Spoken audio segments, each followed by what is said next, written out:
Mom and I were kidnapped. With a mistress in his embrace, Dad sent a message to the troublemaker. Bro, my woman is yours. Enjoy yourself. In the past life, Mom had chosen death over submission and managed to take me home. I thought she would do the same this time. However, Mom, to my surprise, dressed up and volunteered to entertain the kidnapper. Later, Dad came to my rescue with his men. Mom huddled up in the embrace of the kidnapper and sent a text message to Dad. Sorry that I can't see you now. My morning sickness is horrible. Ding! This novel reminds you to click the subscribe button in the bottom right corner to read the complete novel. In the dim light of the table lamp, Mom carefully removed her makeup and meticulously put on it again. Her long hair was tied into a bun, and a tiny purple flower was pinned next to her ear. For the first time in my life, I realized that she was so gorgeous. In my memory, Dad was always busy with his business, and Mom was the ruler of our home. However, Mom looked exhausted every day. After the last glance at her reflection in the mirror, Mom kissed me, who pretended to be asleep, and then walked out of the room. I crawled out of the bed and quietly tailed her. I thought that she intended to escape without me. After all, I was a burden to her. Mom loved Dad very much. She smiled whenever he appeared in her sight. Her gentle smile was like the warm spring breeze. In the past life, she got a scar on her face from the fall during our escape and later gotten resentment from Dad. By the way, I was the reason for that fall. Without a bit hesitation, Mom walked towards the biggest room on the second floor where the leader of the Gambino gang, Albert Gambino, was. Why did Mom go there? Like me, Mom was reborn, so she must know how to escape. She got stopped by the bodyguard at the door. Mom then said a few words, and the bodyguard soon made way for her. I slipped into the room from the adjacent balcony. I was only 3 years old and petite, so nobody noticed me. Through the gap between the curtains, I looked into the room and saw Mom elegantly sitting on the couch opposite Albert with her legs crossed. It is late. Do you like a drink with me? Shock rooted me to the spot. Why did Mom change? In the last life, Mom promptly took a fruit knife from the table and pressed it against her neck to threaten Albert with her life shortly after he showed her Dad's text message. However, she was now flattering Albert as those women did to Dad. Albert squinted at Mom. He was handsome, not inferior to Dad in appearances. My aunt once dreamed to marry him. My aunt once commented that Albert might be a big shot in the whole world because he was handsome, dashing, and knowledgeable in business.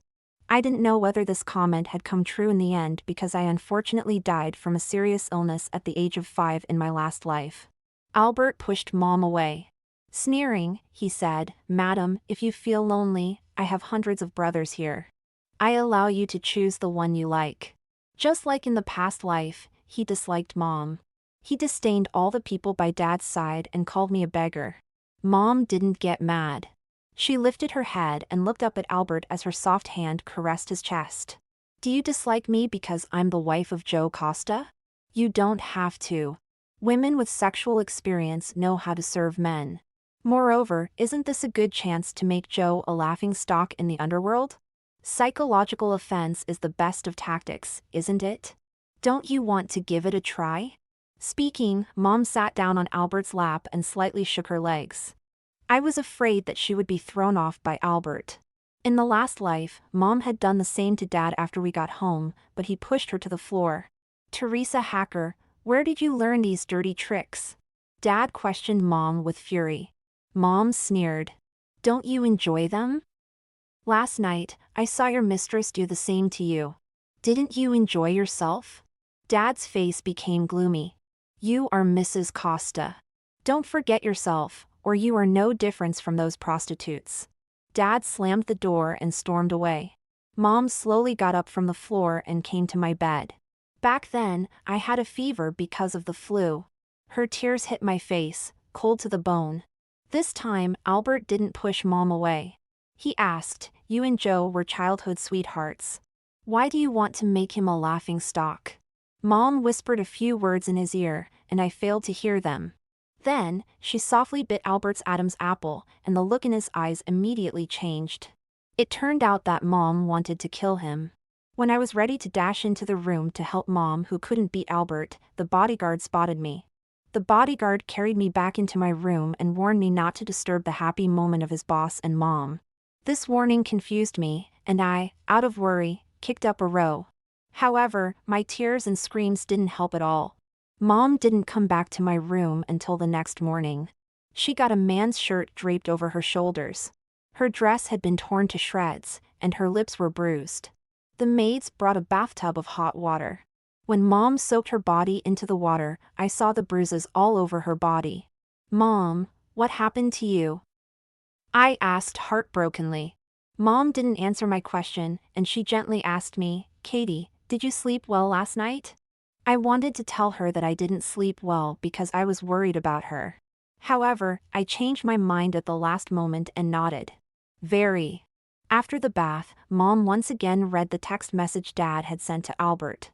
I was little, but I had heard Albert's men recite that message in both lives. The content of the text message was simple. "Bro, my woman is yours. Enjoy yourself."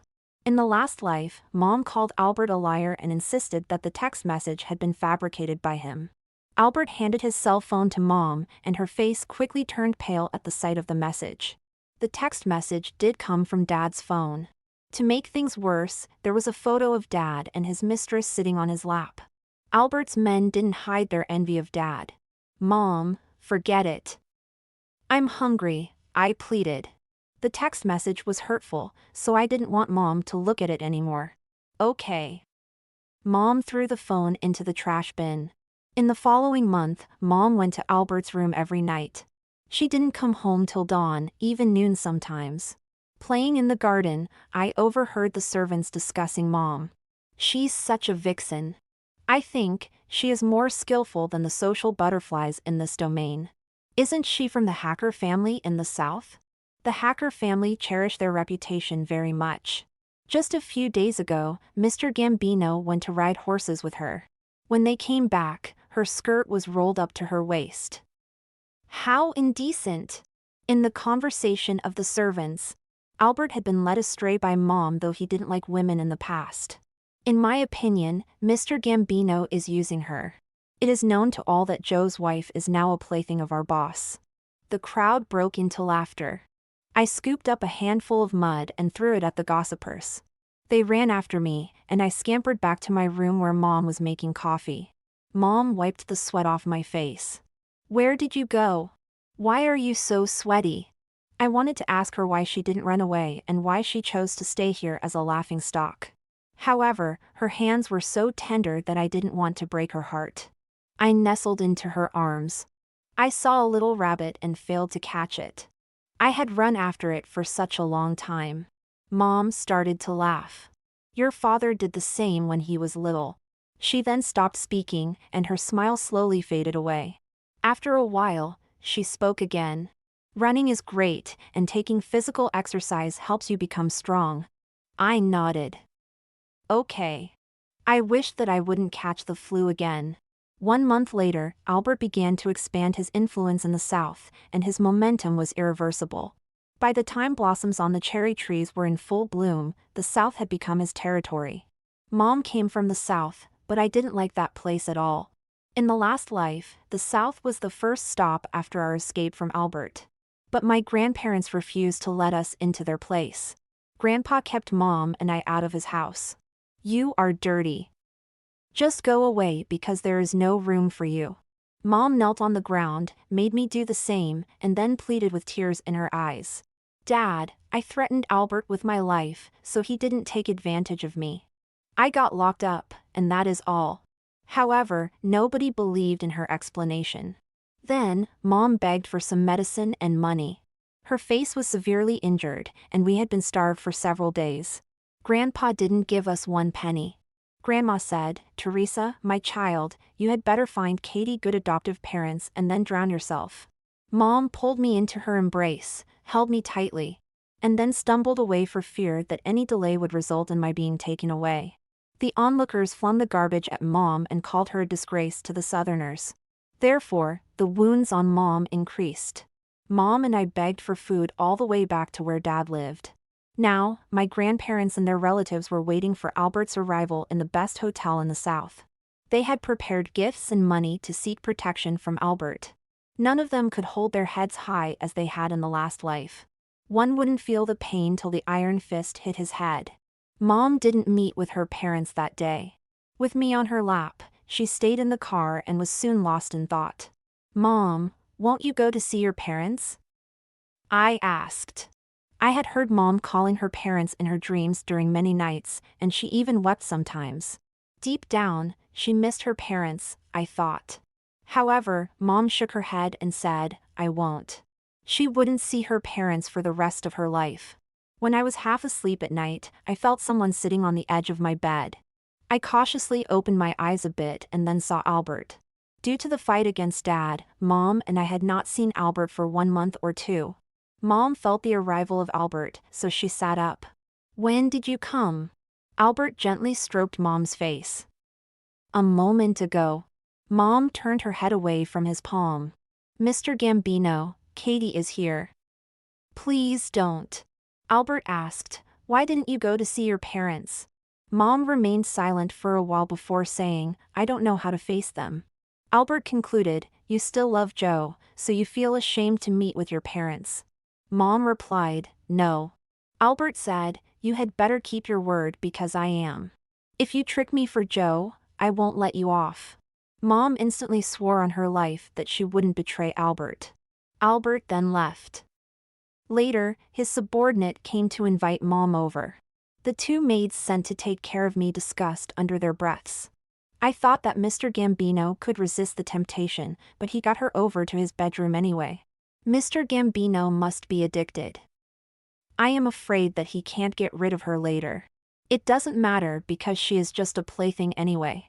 The priority for the time being is the meeting with Joe. I quickly perked my ears up when Dad was mentioned. The maid said that Albert's next target was the Gulf and that Dad's men were amassing there for the coming fight. The rumor had been spread in the underworld that Dad wouldn't spare Albert, for the latter had taken advantage of Mom. In the imagination of the gossipers, Mom would be tormented to death if she fell into the hands of Dad. The two maids sighed. Alas, she will regret her choices when time comes. Albert and his men stayed in the suburbs for 9 days, and Mom spent 5 nights in his room. Mom came back to me through the morning mist and then went to sleep. Again, the servants gathered in the garden to gossip about Mom. She has a good reason to feel tired.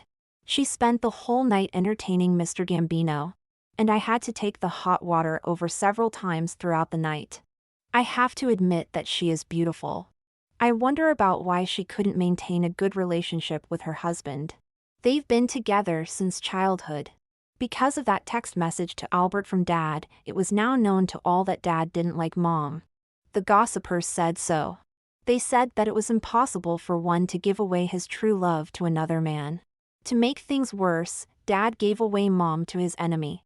Didn't Dad know the implication of this move? Therefore, the gossiper came to a conclusion, and that was Dad had been bewitched by a woman more beautiful than Mom. Right then, Mom opened her eyes. Her body slightly trembled, and her long eyelashes fluttered like butterflies in the wind. I opened the door and scared the servants away with a grimace. Mom got up. She looked at herself in the mirror for a long time. She touched the face that had once been injured in the last life. "Mom, you are the most beautiful woman in the world." I told her seriously. In my heart, she was the most beautiful mother in the world, regardless of her appearance. She came back to her sense and smiled at me gently. Sometimes, Albert came when Mom was asleep. Usually, I stood by the bed and stared at him. He did not like me. He said that my face was just as repulsive as my father's. I thought that there must be some problems with his eyes. People said that I was adorable. When Mom and I were homeless, someone offered Mom $1 million to buy me. $1 million was enough to buy a good house. Albert gave me a bar of chocolate, and I accepted it while swallowing. Shortly after I tore the package apart, Mom woke up and snatched the chocolate away from me. "What's wrong? Are you afraid that I will poison her?" Albert sneered. Mom said no and then explained that the sweet food would be bad to my teeth and my digestive system, both of which were not in the best condition. After you have children, you will understand that parents always worry about their children. Albert responded, Really? Joe doesn't worry about her. Why? Isn't he her father? Mom fell silent, her head down. She clutched the bar of chocolate in her hand and placed it in my palm in the end. Katie, go eat this under the cherry tree outside. Only half of it, and save the rest for tomorrow. I didn't want to leave Mom, but she kept urging me to. With the chocolate in hand, it took me quite a while to reach the tree. I didn't understand why Mom insisted on my eating the chocolate in such a distant place. After I consumed half of the chocolate, I found the cherry blossoms above my head beautiful. Then, I asked a servant to pick the prettiest one for me. On my way back to the room, I thought that Mom would love the flowers for sure. Before my hand touched the doorknob, a bodyguard carried me away. When the bodyguard walked past the window, I caught a glimpse of the bed in the room. With the curtains down, Mom's hand with bright red fingernails on it was clutching the tassels at the end of the curtain. But it was soon pulled inside the curtain by one strong hand. At dusk, I was sent back to Mom. The cherry blossom I had left at the doorway had been picked up by Mom and placed in a crystalline vase. The cherry blossom you picked, Katie, is quite beautiful. I love it. Mom praised me. She then warned me not to eat the food offered by others. If I wanted to, she insisted that I should ask for her permission first. I nodded. In the end, she hugged me tightly. My love, you must grow up, safe and sound. Albert spent a lot of time on Mom, so his subordinates were afraid that he would become weak and soft. Some people said that it was all right because one couldn't succeed with excessive restraint. Moreover, this was psychological warfare against Dad. They even said, she will be returned to Joe anyway, so don't worry. Mom quietly sat by the French window and chose some new clothes for me. Katie, come and try this on. She beckoned me over. I put on the new dress and turned around before her. You are so beautiful. Mom smiled with my reflection in her eyes. I felt a hint of sadness in her eyes. She probably remembered my death in the last life. I was pushed into a lake by Rebecca Green's child and got pneumonia for the inhale of the lake water. All the doctors went to treat Rebecca's child, and Mom couldn't get any of them over though she was Mrs. Costa. Back then, everyone believed that she had been defiled by Albert, and even Dad refused to touch her. She held me through the nights and pleaded with Dad for help over and over again. In a misty morning, I slowly turned cold in her arms. Before I became unconscious, I heard her humming a song to me. Stroke the little belly, the baby won't cry, pinch the little hands and feet, the baby will sleep well. There had been many times that I wanted to tell her that I was still alive. But I couldn't make a sound even if I opened my mouth. All I could do was to give her a hug and call her Mom in a sweet tone. In June, Albert got City J. Dad failed to make it because he got into a fight with another gang. In fact, I didn't want Dad to come because he was a great fighter. Never had he lost, so I was afraid that Albert couldn't defeat him. I disliked Albert, but he had never made my mother cry. My father always made my mother cry. My father didn't like me. He preferred Peter Costa, the boy born by Rebecca. He had announced that all his business would be bequeathed to Peter. As for me, I was the tool for a marriage alliance. Albert's men amassed in City J. They reinforced their defenses and collected supplies to wait for a rabbit. My father was that rabbit they were waiting for. My mother pampered herself with imported skincare products and costly essential oils. So her skin was tender and fragrant. The servants called my mother a big spender and ridiculed her for her delusion as Mrs. Gambino. My mother didn't take their offense to heart. She personally chose a gorgeous gown that none of the residents in City J had seen. She dressed up, and she was in the spotlight whenever she went. Albert invited the influential and the rich of City J to a banquet. And my mother played the piano to entertain his guests. Even the butterflies would linger for her elegant performance on the stage, her outstanding appearance, and her bewitching fragrance. In the end, she leaned over, whispered something into Albert's ear, and then served Albert some champagne from her lips. However, Albert didn't enjoy the champagne, and nor did he smile. He suddenly carried my mother away from the banquet when the others were still in shock. After that banquet, My mother became notorious via the widespread and exaggeratory stories of what had happened that night. Even some social media celebrities imitated her in their channels. Later, news came that my father had merged another gang into his. In the beginning of September, the hibiscus mutabilis in City J bloomed perfectly. And the whole city was in a sea of pink and purple. My mother picked the flowers to make the essential oil which could remove my scars left by the mosquito in summer. Boiling the flowers, she suddenly threw up. I instantly asked, "Mom, what's wrong with you?" She looked around and confirmed that there was nobody around, so she whispered, "I am fine. I just choked on the smoke." I fetched some water for her. As she was drinking water, one of Albert's right-handed men came to invite her to the living room, saying that my father's representative had arrived. Mother nodded. "I'll be right there after I get changed." I had overheard yesterday that my father's men were already on their way to City J and that half of the South was under the control of the Costa family. In the last life, my grandfather took control of the entire South soon after my mother and I arrived home.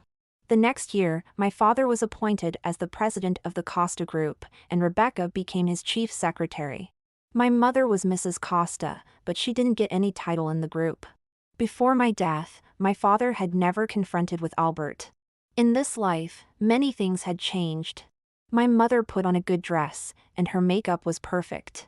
She outshone the hibiscus mutabilis. In the living room, she took a seat next to Albert. Shortly after Albert extended his hand, she nestled into his arms and fed him a grape. Holding her hand, he commented, "Delicious." The representative sent by my father turned livid on the face. The rumors became the facts before his eyes, and he wished to dismember my mother. He told Albert to hand my mother over, or his fellows would start shooting. I was agitated because I was afraid that my mother would be taken away. The servants said that my mother would be tortured for sure if she went home. They said that the Southerners, unlike the Northerners, attached great importance to chastity. A woman would found her life a living hell after she made her husband a cuckold. Albert asked my mother, "Do you want to leave with him?" My mother shook her head. "Mr. Costa once said that I am yours, sir. You have my heart, and I am willing to serve you for the rest of my life." Albert asked my mother to leave a message to my father, and it would be conveyed by the representative. My mother wrote, "Sorry that I can't see you now. My morning sickness is horrible." At the sight of the message, Albert changed his expression. After the representative left, Albert asked my mother, "Are you pregnant?" My mother answered, "No." "Didn't you tell me to take the contraceptives?" I wrote that note to humiliate Joe. The prudent Albert got a doctor over to examine my mother. The doctor said that my mother was fine. However, my mother vomited again after night fell. She said that she had eaten something bad and that some water would help. She coaxed me to sleep. "In this lifetime, you will be my only child, Katie." On the third day after the representative of the Costa family had left, my father personally led hundreds of men to surround the house of the Gambino family.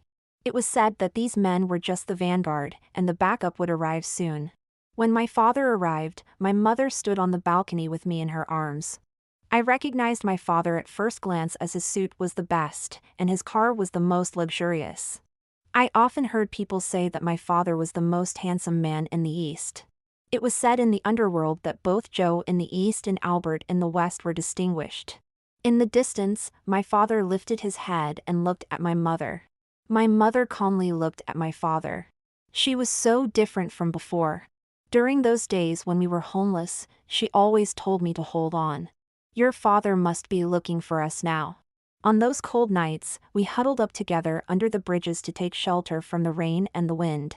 She hugged me and told me the interesting stories between her and my father in their youth. Her excitement about the wedding with my father.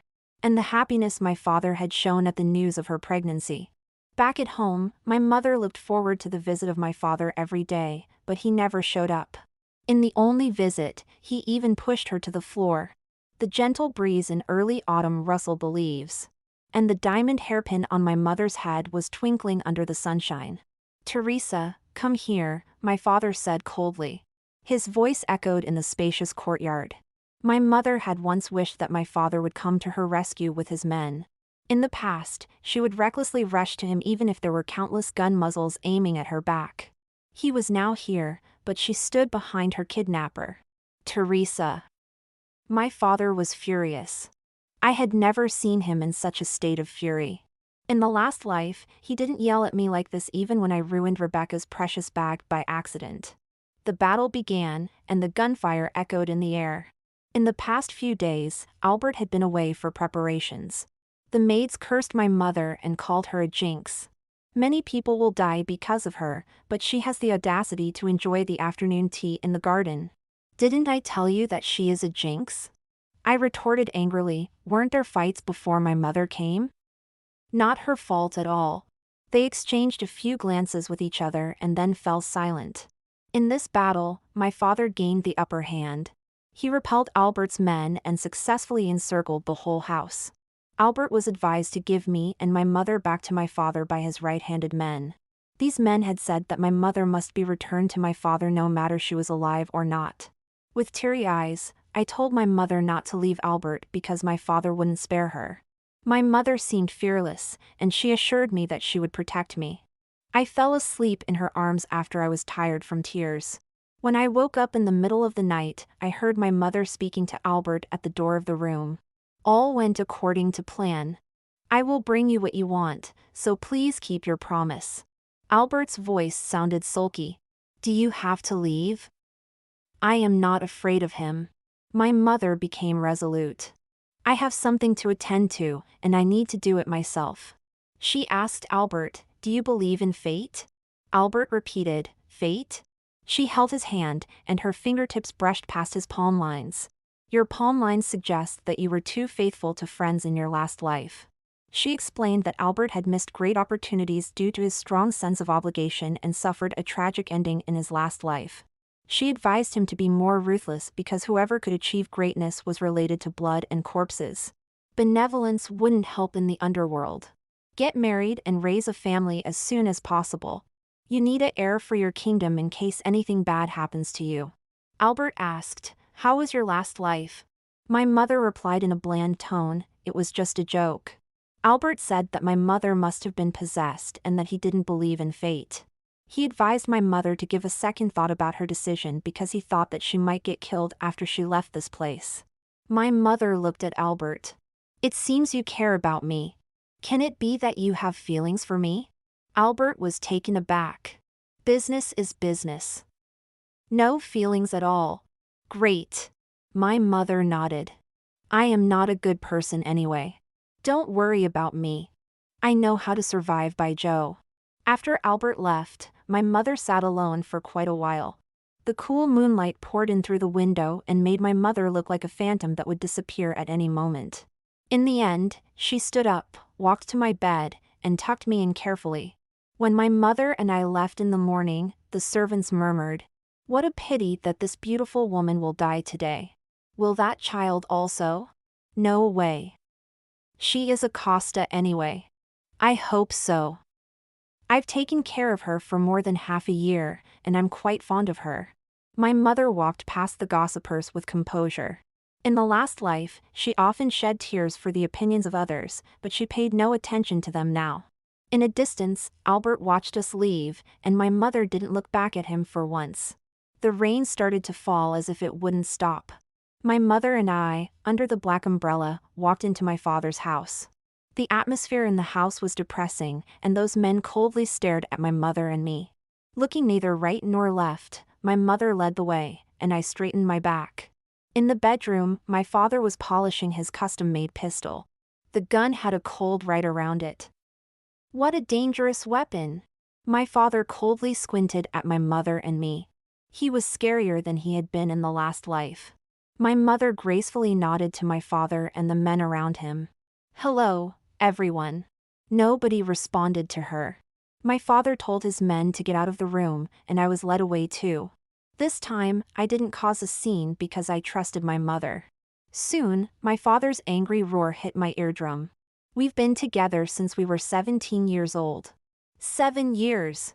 Why didn't you understand that I deliberately provoked Albert with that message? You know him. As long as you firmly say no, he won't make things difficult for you. Why did you hook up with him?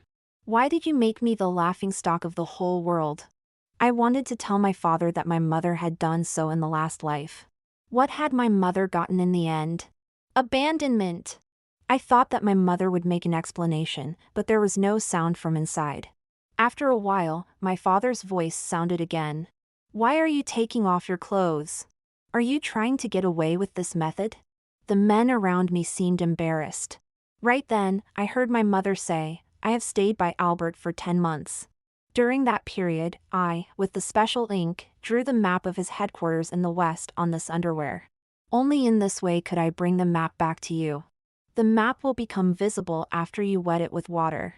My father didn't buy the story. When he was ready to kill my mother, his subordinates dashed into the room and stopped him. They suggested a verification. It wouldn't be late to kill my mother if she was confirmed to be a liar. My mother and I had a narrow escape. That day, my father handed my mother the divorce agreement. And her fate would be finally decided by the verification of the map. My mother carefully put away the divorce agreement as if it was what she had been waiting for. In the last life, she told me about her grand wedding with my father. And her marriage dowry were dazzling with limos, jewelry, and precious watches included. Today, all the glory and happiness became a sheet of paper. My aunt came over with a whip to lash at my mother. You know that I love Albert. Why did you do such a shameless thing? My mother swiftly grabbed the whip. Amy Costa, I, alone, couldn't do that shameless thing if Albert didn't want to. My aunt fell to the ground for the pull of my mother and burst into tears. Last year, the Gambino group was ready to negotiate a collaboration with us. All your fault. You ruined my marriage with Albert. My mother flatly said, if a marriage can't be ruined others, it is a curse. My aunt pointed a finger at my mother. You. How dare you tell me what to do? You are just a wanton bitch. So what? My mother chuckled. He chose a bitch over you. Doesn't it prove that you are SOSO? My aunt choked with anger, slammed the door, and stormed away. My mother slowly sat down and put one hand on her belly with a frown. I instantly brought her some water. It had been half a month since she made the essential oil with the flowers, but I still saw her cover her belly. That night, my mother separated the bedroom into 2 halves with a screen. She let me sleep on the bed and fed me some medicine which she called the antidote. She then corrected herself and said that the medicine would prevent me from catching a cold. She added a bit of powder into the scented candle, and the air in the room became sweet gradually. She chose the bright red lipstick, combed her hair in an intricate way, and pinned a small pink flower on her temple. She was meticulous with her attire as she had been on that snowy night when she took the initiative to see Albert. That night, I had a dream. In the dream, my father appeared, grasped my mother by the neck, and questioned him if she was pregnant with Albert's child. My mother denied the accusation and insisted that the note was nothing but a psychological tactic of Albert. She let my father feel her flat belly and insisted that she didn't lie at all. The scented candle was ablaze, and its fragrance filled the room. A while later, the candle was kicked down, and the stuff around it caught on fire. Soon, a big fire lit up the night sky. Startled, I opened my eyes with a jerk. It was already dawn. The room didn't get burnt. There was the lingering fragrance of the scented candle in the air, and my father was nowhere to be seen. My mother was sitting before the mirror. Her lipstick had faded, her intricate hairstyle became messy, and the small flower on her temple was gone. Her hand was placed on her belly as a faint smile graced her lips. My father withdrew from City J. His men said it a good thing that the fight against Albert didn't last for a long time, or neither gangs would be benefited from it. My father didn't go back to the east as his father asked him to guard the stronghold. City R, for the expansion of their territory. The map brought back my mother was confirmed to be authentic by the other gangs who had interactions with Albert. My mother didn't get killed because she claimed that she had in her mind some important information that she didn't have time to leave on the map. On the day when we left City J, I looked back in the West. The 5 months in the West was the happiest time in my 2 lives. When I had to leave, Albert didn't seem that annoying to me as before. My mother told my father to bring Rebecca and Peter to City R with the excuse that a family should live together. Yet, my father asked my mother why she had drugged him. Come on! You had a good time, didn't you? You almost tore the whole room apart. My mother supported her chin with her palm and looked at my father with a smile in her eyes. With anger, my father raised his gun and aimed its muzzle at my mother. However, my mother was quite calm. Her slender fingers stroked the gun barrel. Joe, if you kill me now, you can't get that complete map. In the end, my father put down his gun and left.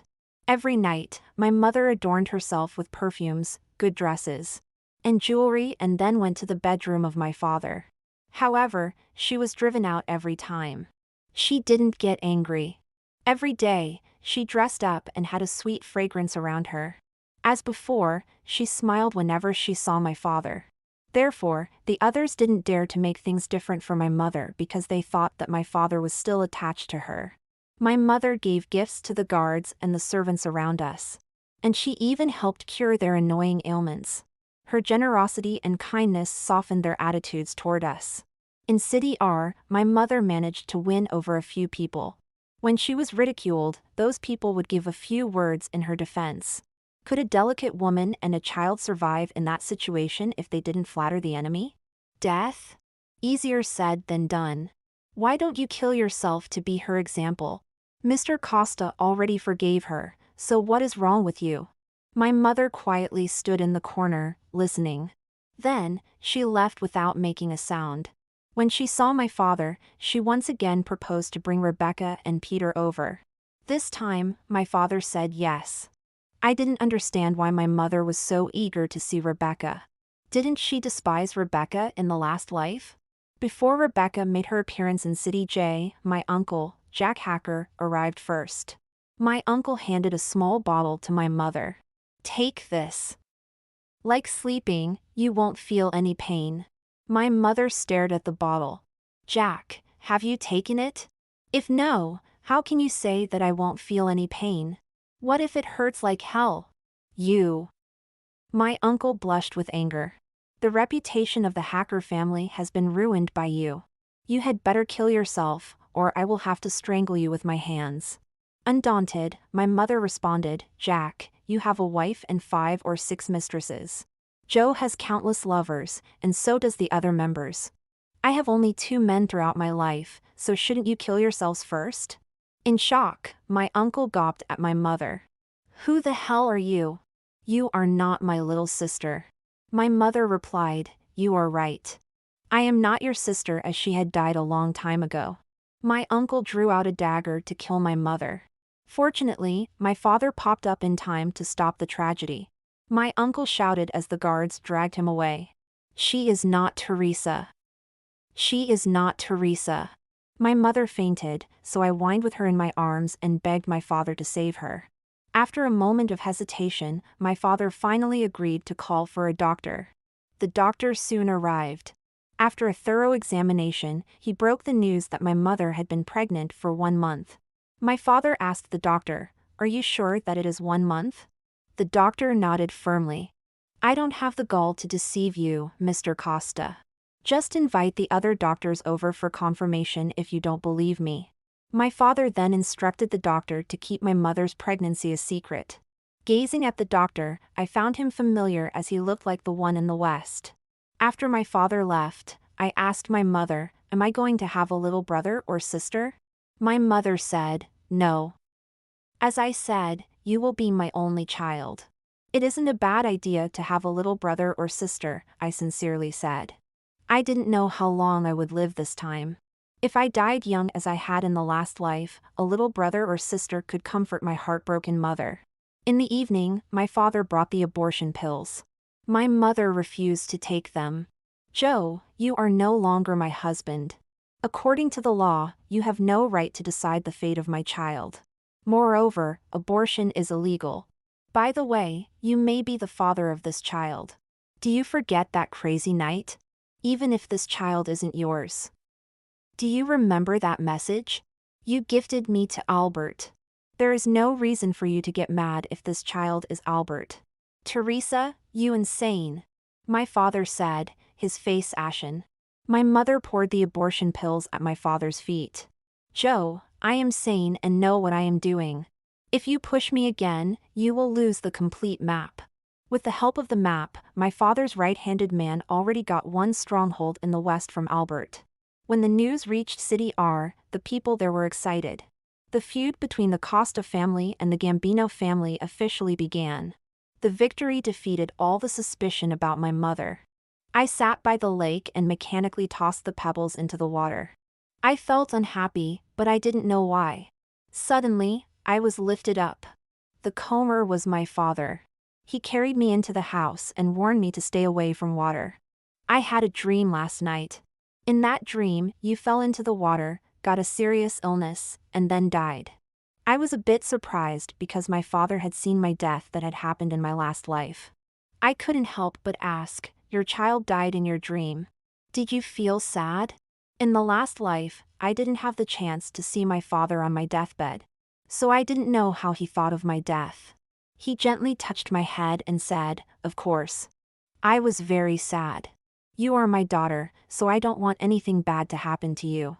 When I woke up from the dream, my pillow was soaked by tears. I didn't believe him because he favored Peter. Was Mom in your dream? Was she sad about my death? My father replied, she was heartbroken. She cried her heart out and almost fainted. She remained grief-stricken though she and I had a second child later. It turned out I had a sibling. What happened to him? Fortunately, it was just a nightmare, my father whispered as if the lingering fear still distressed him. When my father and I returned to the house, I saw my mother standing by the French window and silently watching us. The breeze brushed past her hair, and she was gentler than the breeze.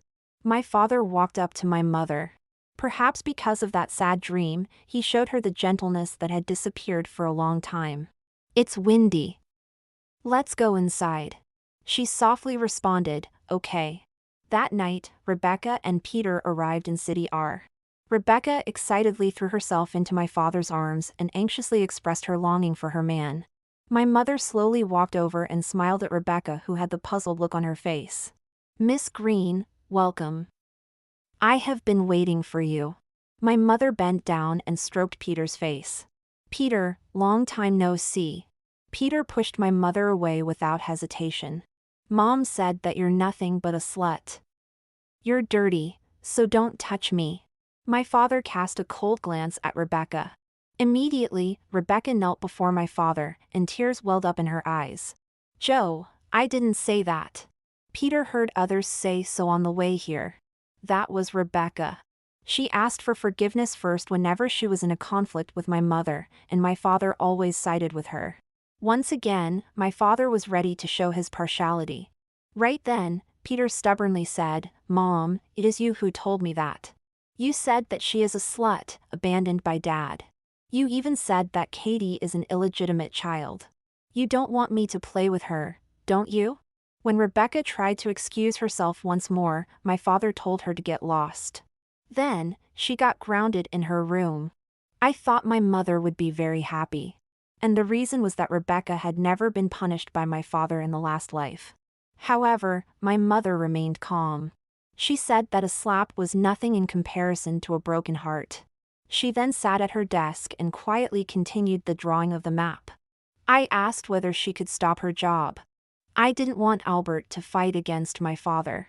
My mother said, Katie, be patient. It will be over soon. Rebecca was grounded, and my mother dressed up again. She played the piano on the balcony, and my father upstairs listened to the music. She didn't come back to my room that night, and my babysitter said that she was in my father's room. The gossipers began their discussion again. Didn't Mr. Costa divorce her? Come on! Cheating is exciting. Rebecca is said to be cunning, but I think she is much more cunning than Rebecca. I feel sorry for her. They said that my mother had fallen from grace. She had been a lady from a good family and then Mrs. Costa. But she was now a disgrace notorious to the whole world. The next day, she came back to me and looked a bit tired, but she insisted on continuing her work. Then, I found her sorting out the information about City R because I spotted the district where we were living. She had spent several nights with my father, and the data about City R was completed a few days later. Rebecca came to see my mother after she was released from confinement. At the door of my room, she said to my mother, "Don't get cocky. I made Joe abandon you once, and I can do that again." My mother looked at her with a smile. "If you like such a scumbag, then he is yours." Rebecca's expression changed. After a moment of hesitation, Rebecca said, "You. How dare you call Joe a scumbag?" My mother innocently said, "I didn't, but you did. You may ask the people behind you for confirmation." Rebecca turned around and found two maids standing behind her. She didn't know how long the two maids had stood there, but her speech had been overheard by them. The rumor was spread that Rebecca had cursed my father because she was mad at him for the confinement. Her explanation didn't work this time. My father once again got Rebecca grounded in her room. I happily shared this good news with my mother. My mother said to me, "Katie, confinement, sometimes, is not punishment, but protection." Her belly gradually bulged, and the doctor, who looked like an old acquaintance to me, came for the checkups for her every 7 days. When the first snow fell, the doctor came again. He got a new assistant. I carefully observed the new assistant and felt that he looked a bit like Albert. My mother seemed a bit surprised, but she didn't say anything. The doctor left the room to write the prescription when his new assistant stayed inside. I sneaked back into the room and overheard the assistant ask my mother, "Is this child mine?" My mother responded, "How come? You watched me take the contraceptive pills, didn't you?" The assistant didn't get fooled. "The contraceptive pills don't work 100%. Leave with me, and I will marry you." My mother now had a smiling face. "Okay, if you give me the whole underworld as the dowry. I won't marry you unless you are the king of the underworld." "All right, just wait for me," the assistant said. After the doctor and his assistant left, my mother murmured to herself, "How could you take such a great risk to come here? Albert, I am not a good person." At the same time, the disheartening news came from my father's right-handed man. Albert fought back, and 3,000 men working for the Costa family had died in the snow. Misfortune followed one after another. Many cities had been taken away by Albert, even the East.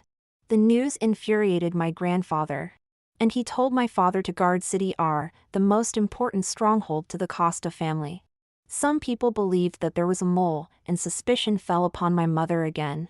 My mother kneeled before my father and pleaded for a confinement. She then got locked up. Rebecca was pleased and called my mother a fool.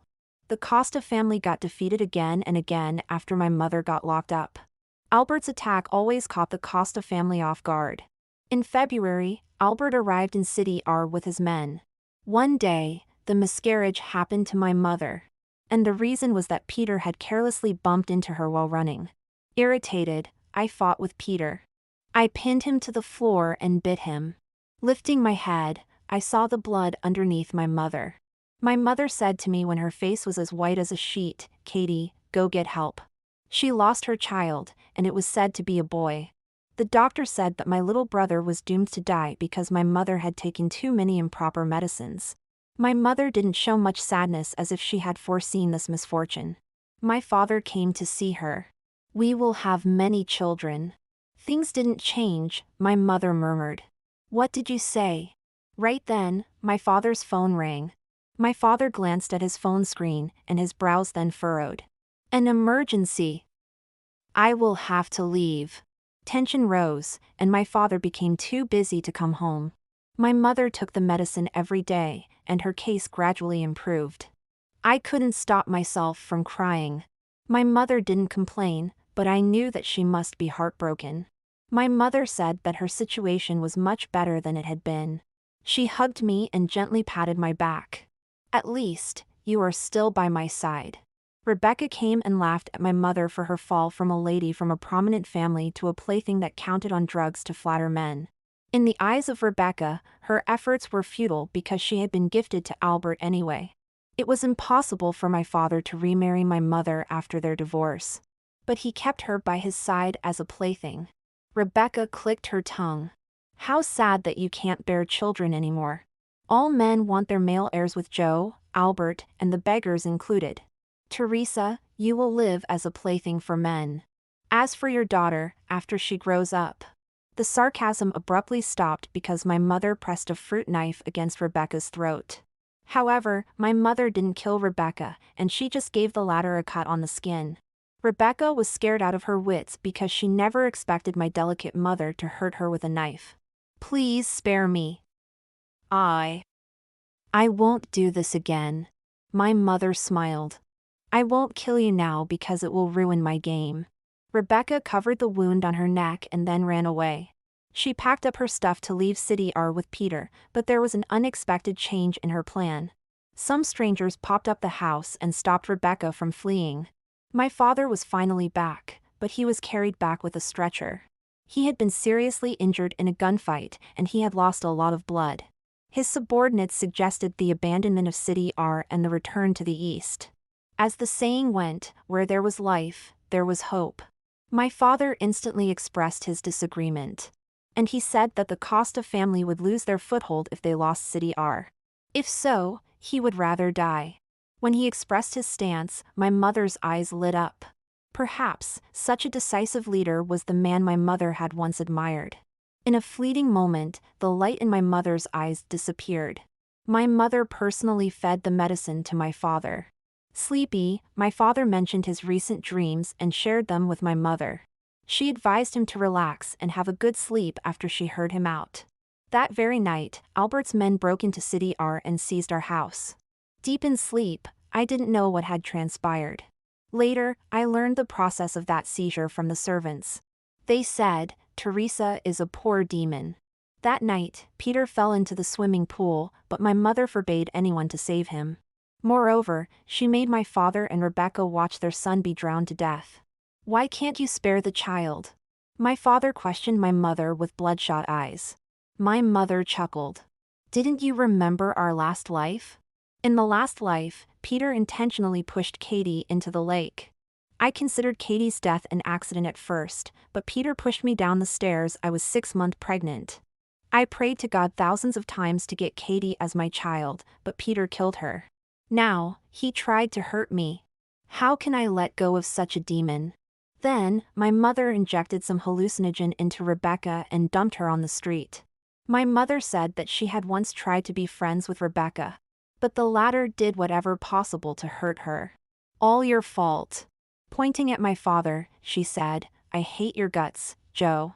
With love and joy, I got married to you, but you let me down, hurt me, and made me the laughingstock of the world.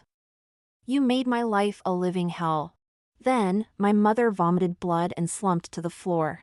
Without hesitation, Albert carried her to the room for treatment. The servants said so. They also said that Albert was a pawn of my mother from the very beginning and that she had drugged him and made use of him to kill my father. Even that unborn child was her trick to control Albert. Her evasiveness about the real father of that child aroused his suspicion. Therefore, he led his men to City R at the news that she was pregnant. How ruthless she is. Why could make such a perfect plan in advance? Is it true that there is the last life? Silence pervaded. After quite a while, one servant asked, "What's that drug she used to bewitch Albert?" "My friend is interested." I went to see my mother. She was deep in sleep with furrowed brows as tears streaked down her face. What did she see in her nightmare? "Mom," I said, holding her hand and wiping her tears. "Katie is here." She slowly opened her eyes and smiled at me. "You are up, my love." I happily smiled back at her. For a while, she stroked my face and then slowly fell asleep again. Albert said that my mother needed some rest, that I should go grab some food first, and that he would take good care of her. I didn't trust him, so I later sneaked back into the room and found him feeding some medicine to my mother. I went to the countryside to see my father, who was being held captive in a deserted house. "How is your mother?" he asked me. "She is with Albert." "She is fine," I answered. "Do you like Albert?" I nodded emphatically. "Very, I like him very much." My father fell silent and kept his mouth shut for a long time. Then, he said, "Katie, I am sorry. Will you forgive me?" Word by word, I said, "No, never." With shock in his eyes, he stared at me and asked after quite a while, "Do you also remember our last life?" Yes, I do. All the three of us remembered our past, and that was why we lived with agony and sadness. In the end, he asked, "May I hug you?" No. I turned around and ran away. His regret and guilt arrived too late. I ran, and the memories in my mind were depressing and sorrowful. I kept running until I stood under the sunlight, which gifted me courage even if there was the bone-chilling wind. 2 days later, the news of my father's death arrived. My father refused food and treatment after my visit, and he died from infection in the end.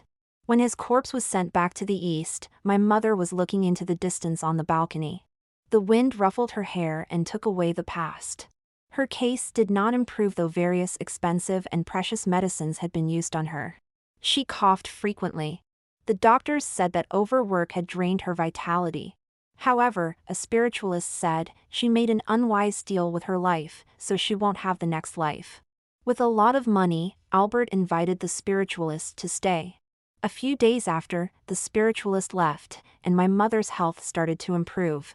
My mother asked Albert about what the spiritualist had done. Albert said, "I died young in my last life. Thanks to you, the length of my life has been extended, so I should repay you." Moved, my mother said that she had made up the story and that Albert shouldn't buy it. Albert said that it was too late now. In April, Albert left for his business. My mother and I were sent to City S where nobody knew us. Sometimes, we overheard the locals discussing my mother, but none of them spoke ill of her. They appreciated her for she had manipulated the two most powerful men in the underworld. The honey trap is a trick too. Before you try it, you had better check your reflection in the mirror to see if you're pretty enough. I would be thrilled if I was as pretty as her. The crowd burst into hearty laughter and then continued their life. Everyone had his own way to go. For 3 years, my mother and I had led a carefree life in City S. After Albert became the ruler of the underworld, we moved to the east. There, I ran into my aunt, Amy. She limped because her left leg had been wounded. Her arrogance was already gone. At the sight of my mother and me, she knelt down to pay her respect. My mother told her to forget that formality. She slightly shook her head. The East has fallen down, and only my little brother is still struggling to bring its old glory back. For the sake of the past, could you please persuade Mr. Gambino to spare him? I offended you. I won't complain if you want to punish me. Then, she kowtowed to my mother again. Right then, a man's voice came. "Why are you kneeling there? I've looked for you for a long time. Come over here now." Following the voice, I saw a young man of good appearance and noble demeanor standing at the doorway. My aunt seemed to be afraid of him. She immediately rose and walked towards him.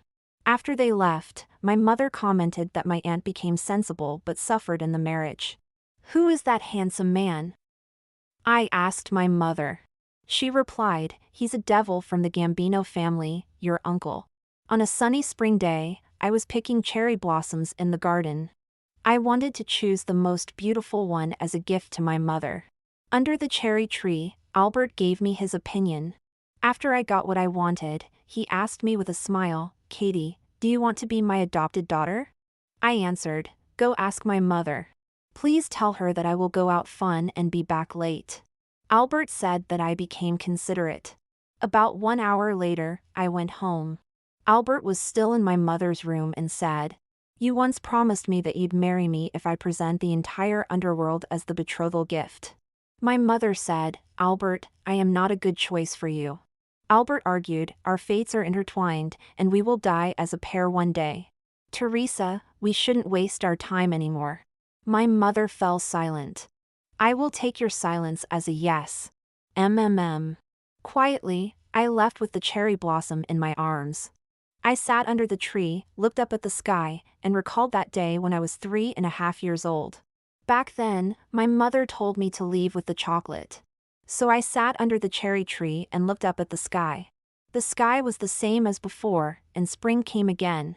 This time, there was no tears on my face, but a happy smile. "Mom, I grew up, safe and sound. I wished you happiness."